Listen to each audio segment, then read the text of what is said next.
Sino nga ba si District 2 Congressman Gus Tambunting? Si Gus Tambunting ay nakaupo na sa Parañaque sa napakahabang panahon.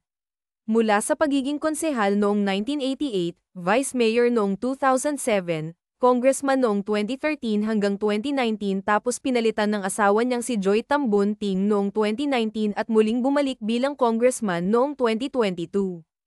Ang tanong, umasenso ba ang mga taga-Parañaque o sila lang ang nagpayaman sa pwesto? Sa nakalipas na 9 na taon ay tumataginting na 20 bilyon ang congressional budget ng District 2 sa Parañaque subalit hindi ito naramdaman ng mga mamamayan. Saan nga ba napunta ang mga pera ng taong bayan? Milyon-milyong piso ang pondong nakalaan para sa flood control project sa District 2 sa Parañaque pero bakit ganito pa din ang sinasapit natin tuwing tag-ulan? Ginagastos nga ba ng tama ang pondo? Ayon sa ilang kontraktor, 50% di umano ang hinihingi ni Tambunting na kickback. 35 taon nakakapit sa pwesto. Hindi maayos ang serbisyo. Kulang ang binibigay na ayuda.